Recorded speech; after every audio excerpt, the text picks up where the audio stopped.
même quand on ne voit pas clairement ou ne comprenons pas parfaitement. C'est en Jésus-Christ nous t'en prions. Amen. Je vous laisse avec les chants.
Amen.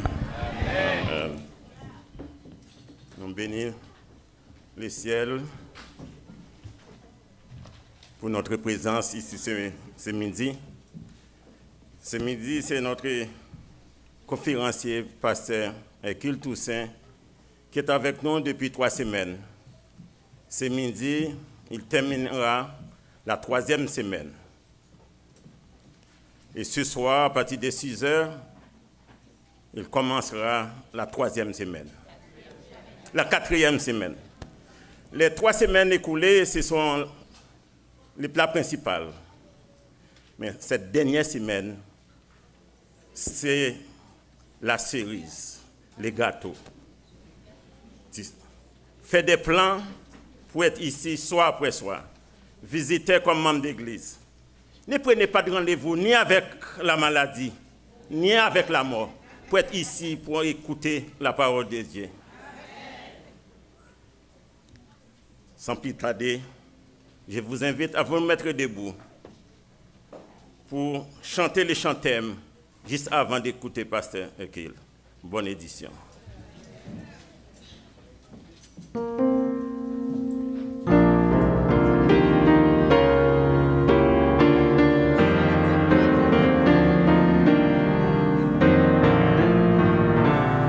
Le Fils de Dieu vint sur la terre mourir pour moi, car il m'aimait. Est-il le plus profond mystère d'amour plus grand et plus parfait? Jésus m'a tant aimé, Jésus m'a tant aimé.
Je bénis le ciel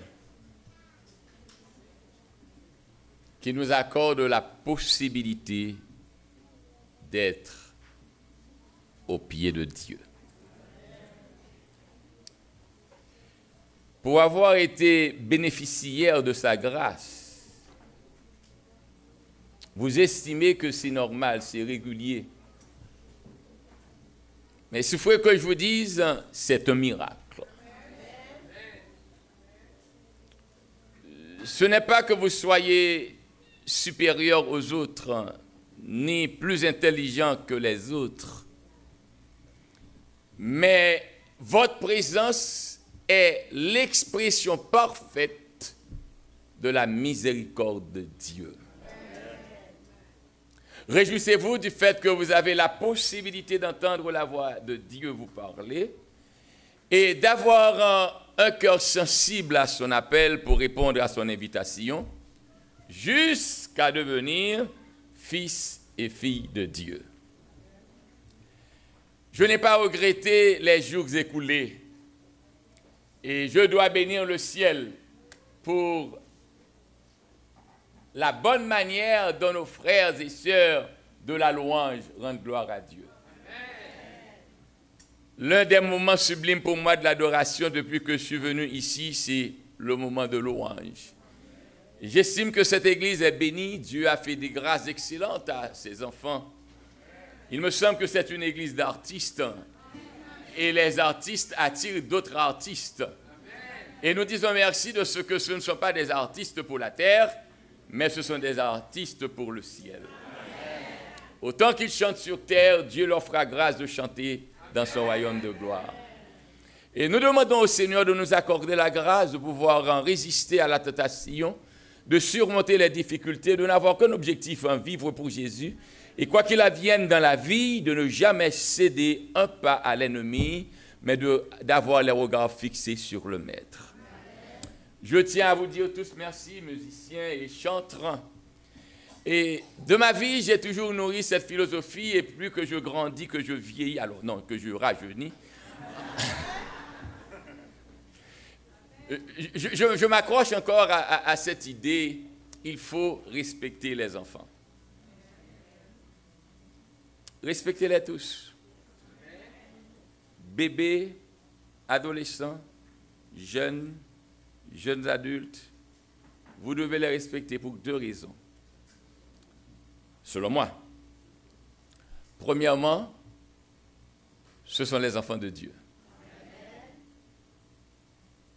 Que vous soyez enceinte par accident, que l'enfant soit désiré ou pas, mais le fait que Dieu l'ait mis sur terre, le fait d'avoir tout essayé pour l'éliminer, il a dû survivre. On doit respecter cela. Ça fait un. Deux, l'enfant que vous voyez aujourd'hui, vous ne savez qui il est vraiment. Vous voyez un enfant, mais peut-être vous avez un brillant évangéliste, vous avez un président, vous avez un premier ministre. Vous ne savez qui vous contrôlez maintenant. Je le dis parce que je revis avec plaisir et je bénis le ciel pour le ministère de Jaspar. Je me rappelle quand il était au collège Vertière et que je fus son directeur. Il chante et je me suis dit, heureusement, j'ai toujours eu un profond respect pour les enfants.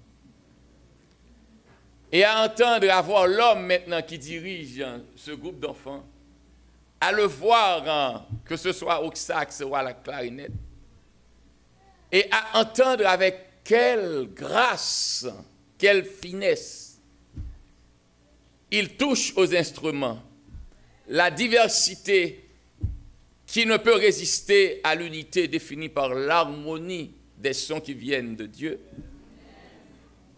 Donc, je me suis dit, béni soit l'Éternel.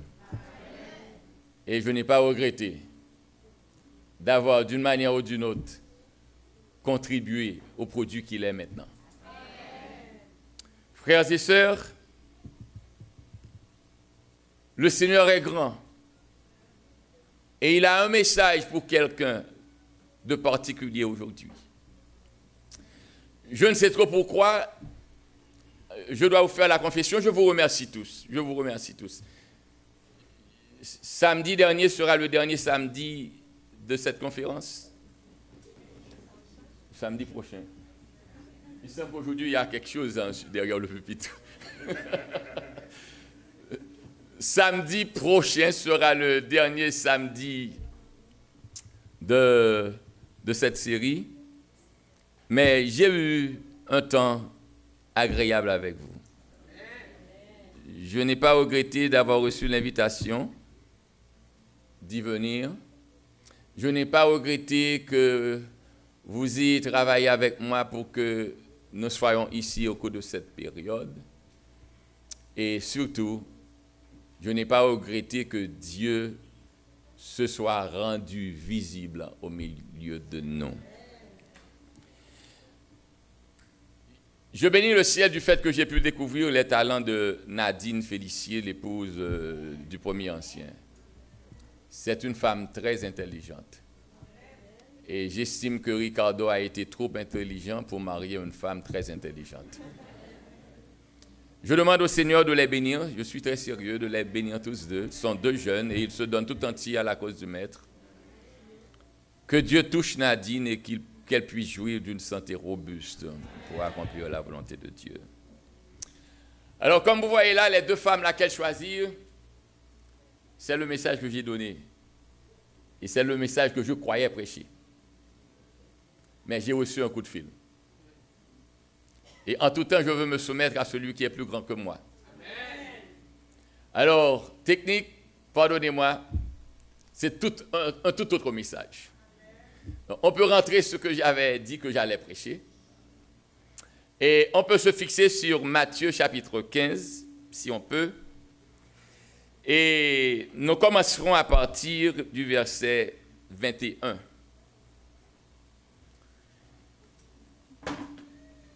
Ne me demandez pas quel est le titre de mon message, mais je vous dirai que c'est la puissance de la foi. Je ne sais trop pourquoi Dieu m'a ordonné de changer le message, mais j'espère prêcher le message que j'ai préparé pour ce matin. Peut-être ce soir. Je ne sais pas s'il va décommander pour m'ordonner quelque chose d'autre. Mais je suis sérieux, hein? Ce n'est pas moi qui ai choisi volontairement. Mais j'ai reçu l'ordre de changer et de prêcher ce message. Alors, nous lisons dans Matthieu chapitre 15, versets 21 et suivants. Jésus étant parti de là, se retira dans le territoire de Tyr et de Sidon. Et voici une femme cananéenne qui venait de ces contrées, lui cria, « Aie pitié de moi, Seigneur, fils de David. Ma fille est cruellement tourmentée par le démon. » Il ne lui répondit pas un mot. Et ses disciples s'approchèrent et lui dirent avec insistance, « Renvoie-la, car elle crie derrière nous. » Il répondit, « Je n'ai été envoyé qu'aux brebis perdues de la maison d'Israël. » Mais elle vint se prosterner devant lui, disant, « Seigneur, secours-moi. » Il répondit, « Il n'est pas bien de prendre le pain des enfants et de le jeter aux petits chiens. » Oui, Seigneur, dit-elle, mais les petits chiens mangent les miettes qui tombent de la table de leur maître. Alors, Jésus lui dit, « Femme, ta foi est grande, qu'il te soit fait comme tu veux. » Et à l'heure même, sa fille fut guérie. Je voudrais savoir si Innocent est dans la salle. Innocent, c'était Rosemont? C'est Rosemont, tu te rappelles? Il est là? Edmond? Ok. Le cri de mon âme s'élève vers toi. Elle te réclame, Jésus pour son roi. Ton jour est facile, ton fardeau léger.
Nous vivons des heures difficiles.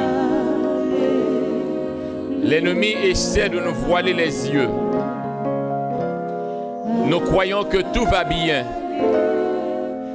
Mais nous vivons les dernières minutes de l'histoire de ce monde. Arrache-nous de notre confort et accorde-nous la grâce d'entendre ta voix qui s'adresse à nos cœurs et permets-nous de répondre à ton appel. En Jésus, nous te prions.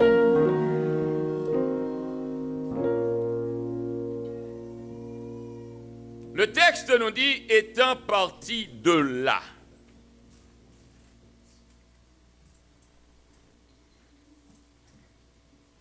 Merci. Étant parti de là. Quel est donc cela? Le verset commence par une cheville rédactionnelle. Et laissez-moi vous dire, entre autres, qu'aujourd'hui nous sommes flattés de la présence de Pasteur Edson, de la famille même. Merci d'être là. Le texte commence par une cheville rédactionnelle. Étant parti de là. Laissez-moi vous faire comprendre, toutes les fois que vous avez un adverbe, vous avez une conjonction ou vous avez une locution adverbiale, au début d'un texte, nous appelons cela cheville rédactionnelle. Comme dans votre constitution physique, vous avez la cheville qui joint. Eh bien, la cheville rédactionnelle également joint un développement antérieur par rapport au développement immédiat. Jésus se trouvait à Jérusalem, il y a eu une discussion entre les disciples et les pharisiens. Ils ont voulu accuser les disciples de Jésus et Jésus lui-même de dire que tes disciples mangent sans se laver les mains. Et là, Jésus a posé le problème, et vous qui transgressez les commandements de Dieu au profit de votre tradition. Et après cette discussion, on est arrivé à la conclusion que ce n'est pas ce qui rentre dans le corps qui souille le corps, mais c'est plutôt ce qui sort qui souille le corps. Et c'est là que nous devons comprendre le étant parti de là. Il revient de Jérusalem. Si vous lisez avec moi le verset 1er, vous allez voir, alors des pharisiens et des scribes vinrent de Jérusalem auprès de Jésus et dirent, des hommes qui devaient pouvoir l'identifier, des hommes qui devaient pouvoir le connaître, des hommes qui attendaient le Messie. C'est triste pour vous dans la vie d'avoir Dieu auprès de vous et de l'ignorer. C'est dur pour vous de croire que vous aimez Dieu, que vous soupirez après la manifestation de Dieu, de croire que vous connaissez Dieu alors que Dieu est en présence de vous et vous l'ignorez. Et la question à laquelle j'aurais aimé que vous preniez le temps de répondre aujourd'hui, c'est: connaissez-vous vraiment Jésus? Il y a beaucoup d'entre nous, nous marchons après Christ, nous parlons de Christ, nous croyons servir Christ, mais Christ est devant nous, nous ne le connaissons même pas. C'est dommage de rencontrer, et j'espère ne pas être du nombre, des gens qui ont la Bible en main, mais qui ne connaissent pas la personne qui est à l'intérieur de la Bible. C'est dommage de rencontrer des gens qui parlent de Jésus sans avoir jamais pris le temps de parler à Jésus. Les Juifs attendaient le Messie. Ils croyaient connaître le Messie. Cependant, au lieu d'admettre Jésus comme celui promis pour leur libération, ils ne font que le contester à chaque seconde. Ils n'ont accordé au maître pas un pouce. Tout ce que le maître faisait, tout ce que Jésus faisait, allait à l'encontre de leur enseignement. Ils cherchaient toujours une raison d'accuser Jésus. Ce matin, je suis venu dire à quelqu'un: ne pas vous évertuer à vous prouver. Vous n'avez pas à vous prouver que vous êtes chrétien. Vivez votre chrétienté, vivez avec Christ et cela devra sortir naturellement. C'était Joanne, le premier chant. Merci Joanne. Alors que nous disons que nous préparons le royaume de Dieu, il nous arrive parfois de barrer la route à ceux qui doivent être dans le royaume. Et nous n'avons aucune raison majeure pour les expulser ou pour les empêcher d'y venir, mais nous avons bâti autour de nous un royaume de tabou. Un royaume fait de ce que nous croyons être la parole de Dieu et qui est bien loin de la réalité. C'était l'attitude des Juifs, des scribes, des pharisiens, de ces hommes-là qui devaient proclamer, voici le Maître. Merci Dieu de nous avoir envoyé le Maître, le Sauveur est en leur présence. Mais ils le contestent. Alors, Jésus a laissé ce territoire pour se rendre à Tyr. Et ce n'est pas sans raison que l'auteur ait pris le temps de mentionner, il se retira dans le territoire de Tyr et de Sidon. Parlons donc un peu de Tyr. Vous vous rappelez que dans la Bible, c'est l'une des images, c'est une ville assez riche, assez opulente, c'est une ville qui a toutes les capacités. D'ailleurs, vous vous rappelez comment Dieu a pu inspirer au prophète Ésaïe d'utiliser Tyr, le roi de Tyr, complainte du roi de Tyr, pour parler de Lucifer. Donc, Tyr représentait le quartier général même de Lucifer, alors que Jérusalem devait être le quartier général de Jésus. Jésus nous fait comprendre que dans la vie, nous n'avons pas le droit de juger les gens sur leur apparence. Jésus nous laisse comprendre que personne n'a le droit de pointer du doigt quiconque pour croire que qui est sauvé, qui est perdu. Parce que vous êtes la circonstance de l'église adventiste ne veut pas dire que vous êtes sauvé. Et le fait d'être pasteur, de pouvoir diriger l'église ne veut pas dire que déjà vous avez une connaissance de Dieu et que vous avez une relation intime avec lui. Seul Dieu connaît qui est sauvé et seul Dieu connaît qui sont ses enfants. Après avoir été contesté énergiquement par ceux-là même qui devaient l'adorer, Jésus s'est dit, je ne suis pas limité à une région géographique, je ne suis pas le Dieu d'une seule nation, je suis le Dieu de tous les peuples, je sais où je vais trouver l'adoration sincère. Je me retire de vous et je vais. Oh, laissez-moi vous dire aujourd'hui, il y a quelqu'un dans la salle qui s'est fait une mauvaise conception de Jésus-Christ pour avoir vécu une mauvaise relation avec un adventiste. Laissez-moi vous dire, ne regardez pas la manière dont vivent les adventistes qui sont auprès de vous, ne regardez pas aux erreurs commises par les autres, mais essayez d'avoir une relation personnelle avec Dieu. Et sachez que Jésus est capable de vous délivrer quand vous croyez en lui. Jésus laisse Jérusalem et il va à Tyr. Il va même sur le territoire de Satan.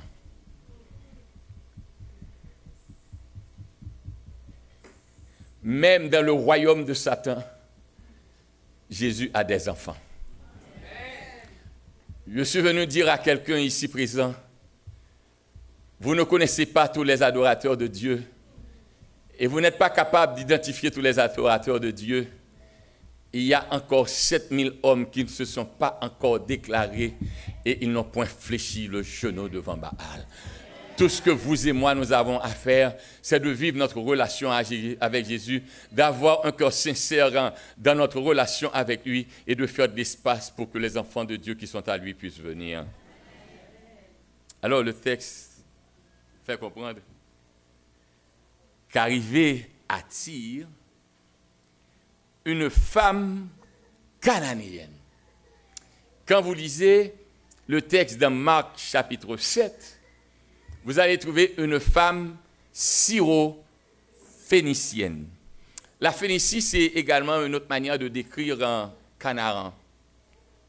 Alors, cette femme de Canaan qui venait des contrées de Tyr et de Sidon, cria quand elle a vu Jésus, « Aie pitié de moi, fils de David. Ma fille est cruellement tourmentée par le démon. » Oh, laissez-moi vous dire, mon ami, laissez-moi vous faire comprendre cela. Écoutez, il y a un moment où Jésus se présente dans votre vie, vous devez l'accepter à ce moment-là. Jésus a fait le déplacement à cause de vous. Il a laissé Jérusalem et il se rend à Tyr. Il ne vient pas par hasard, il vient parce qu'il sait que dans votre cœur, il y a de l'amour, mais un amour confus. Il vient pour vous aider à comprendre que ce que vous avez là, vous croyez être sincère. Oui, vous êtes sincère, mais vous êtes confus dans votre démarche. Il est temps de crier à Dieu et de lui dire, ayez pitié de moi. La femme cananéenne, ayant vu Jésus, il y a des moments où Jésus passe, il ne faut pas rater les occasions. Il y a des moments où Jésus se révèle, il faut l'exploiter. Il ne faut pas renvoyer les occasions quand Jésus se présente à vous.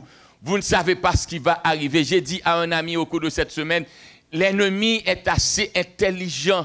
Il ne peut pas lire votre esprit. Et je bénis le ciel du fait que Dieu n'a pas permis à l'ennemi de lire notre esprit. Mais il peut observer vos penchants, vos inclinations, vos tendances. Et à partir de ce que vous manifestez dans votre expression, dans vos actions, il va vous piéger.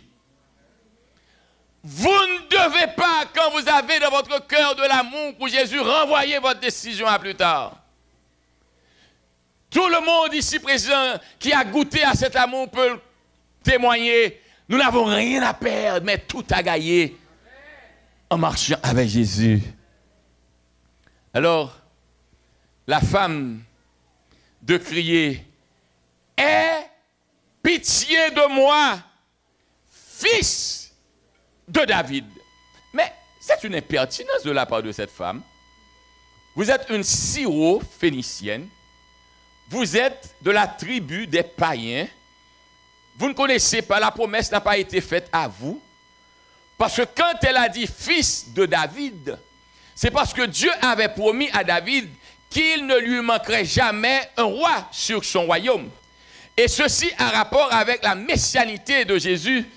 Et l'aspect messianique de Jésus n'a de relation qu'avec le plan du salut. Donc comment se fait-il que vous, païennes, vous osiez dire fils de David? Et dès qu'il parle de Jésus en tant que fils de David, elle se réfère directement aux Juifs. Donc vous n'êtes pas juif vous-même, vous n'êtes pas juif, vous êtes une païenne, vous êtes une cananéenne, vous êtes de la Syrie, de la Phénicie. Et n'oubliez pas que votre territoire de Tyr n'est que territoire voué à Satan. Mais je bénis Dieu, Dieu a des enfants partout. Et il les cherche en tout temps. Alors, le texte nous dit que quand elle a crié à Jésus, « Aie pitié de moi, Seigneur, fils de David », n'oubliez pas, Jésus est accompagné de disciples et les disciples de Jésus sont juifs. Alors, quand maintenant elle déclare que Jésus est fils de David, cela devrait surprendre les hommes pour dire, mais qu'est-ce qu'elle dit là? Mon ami, mon frère, vous avez des problèmes dans la vie, pour les résoudre, il faut être sincère avec Dieu. Vous ne pouvez pas courir par 1000 chemins. Il y a des situations dans lesquelles vous vous trouvez, la meilleure attitude à adopter est de tout soumettre à Dieu sans aucun doute. Le doute doit être éliminé dans la vie de nous tous. Nous ne devons pas croire que oui, Dieu peut faire, il ne peut pas faire. Laissons Dieu être souverain. Ce qu'il ne fera pas ne rentre pas dans son plan, mais ce qu'il n'a pas fait pour vous ne va pas vous tuer parce qu'il désire toujours le meilleur pour vous. Alors, le texte me surprend.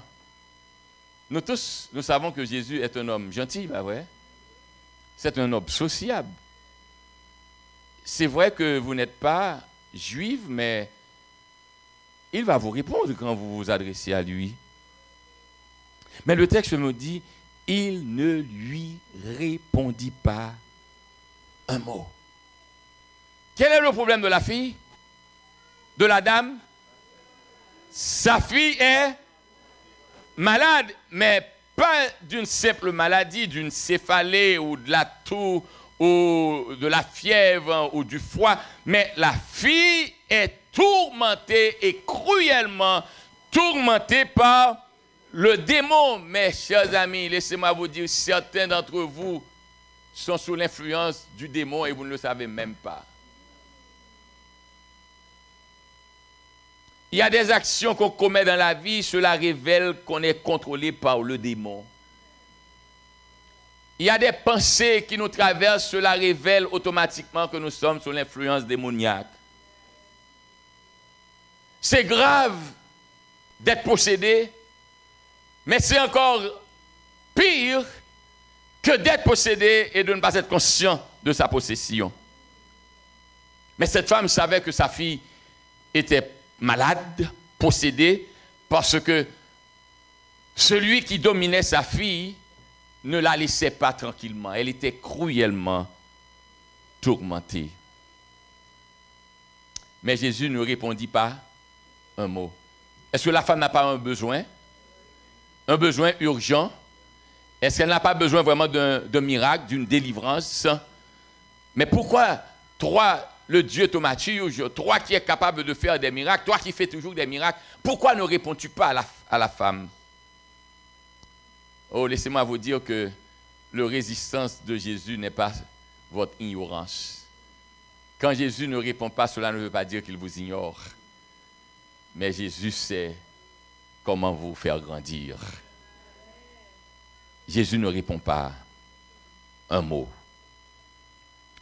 Et alors voici que les disciples s'approchent de Jésus et lui disent avec insistance. Et j'aime le mot insistance en français parce que cela correspond bien avec la résistance de Jésus. Jésus ne lui dit pas un mot, ne lui répondit pas un mot. Jésus l'ignore complètement, mais ce n'est pas vraiment une ignorance de la femme. Jésus ne fait qu'exposer la femme. Laissez-moi vous dire, il y a des circonstances dans lesquelles vous vous trouvez. On dit que c'est fini pour vous, mais ce n'est pas vrai. Jésus ne fait que vous exposer. Jésus vous connaît assez bien. Jésus vous connaît trop bien. Il sait jusqu'à quel point vous pouvez arriver.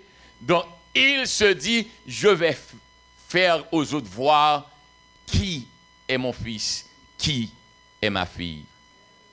Mais le comble de malheur me dit que les disciples vinrent à Jésus et disent, renvoie-la. Quand elle crie derrière nous, quel est le problème? Pourquoi as-tu le problème qu'elle crie après toi? Elle crie après toi et après. Qu'est-ce qui te dérange? Tu es avec le maître? Tu marches avec le maître? Occupe-toi de tes oignons. Ta mission est de marcher avec le maître. Elle crie, donc ce n'est pas à toi qu'elle crie, elle crie au maître. Alors, quel est ton problème?